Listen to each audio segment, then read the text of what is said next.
Welcome to my kitchen. Today I'm making one of my favourite breakfasts and it is carrot cake baked oats. I love it because it tastes like eating cake for breakfast, and who is going to complain about that? It's also perfect for meal prep, and I have topped it with my delicious high protein creamy frosting. Now if we haven't met before, I'm Maria and I'm a registered dietitian. Welcome to the channel. Now we're going to start off by preheating the oven to 350 degrees Fahrenheit and greasing an oven-proof baking dish. In a large bowl, we're going to mash the ripe banana until smooth. Now your banana can be pretty brown, and some people might be turned off by this and they think that the banana is way past the point of eating, but it's actually still okay.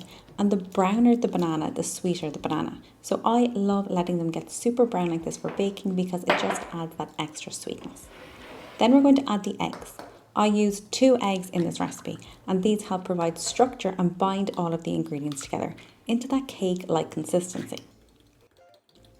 Now, if you want to boost the protein content even more, you can swap 1 egg for 2 egg whites or both eggs for 4 egg whites. Then we're going to add the honey, milk and vanilla extract and whisk everything until smooth. And this is where you cheat. Now, a little hack that I like to use here is to use a hand blender if you have one. The hand blender is particularly good to get your banana really well incorporated into the mixture. Now I've done a full nutrition analysis on this recipe as well, which I'll leave linked below in the description box. But for the purpose of this analysis and for this recipe, I've used low-fat dairy milk. But if you're plant-based or you don't like dairy, I'd recommend trying soya milk because soya milk has much more protein than almond or oat milk. And you can swap the honey for maple syrup. But dairy is a great source of calcium and B vitamins. So if you don't consume it and you prefer plant milks, just make sure that you are getting one that is fortified if you can. Now we're going to add the dry ingredients. So we have a mixture of rolled oats and oat flour. I like to use a mix here because I like the chewiness from the rolled oats, but the oat flour then gives more of a cake-like consistency. We're also adding baking powder, salt and spices for that warm, cozy flavour.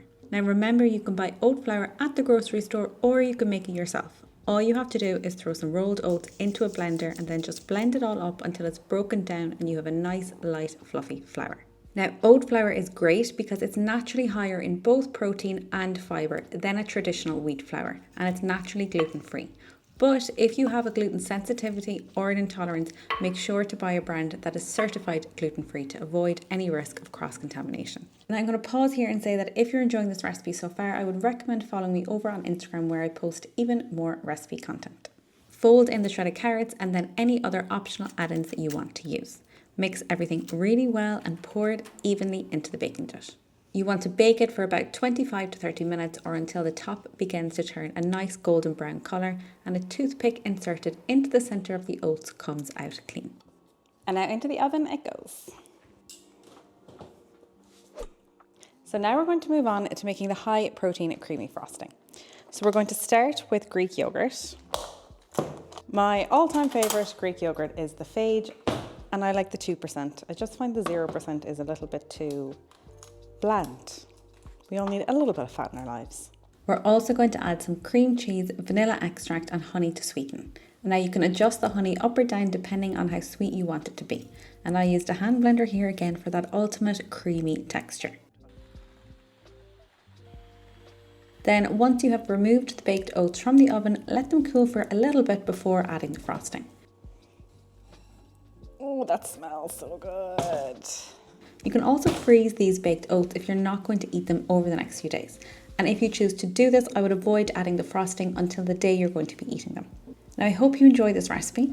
All recipe and nutrition details will be linked below. And if you want to see more recipes like this, make sure to subscribe. Thanks for watching and I'll see you again next week. And now I'm going to tuck in.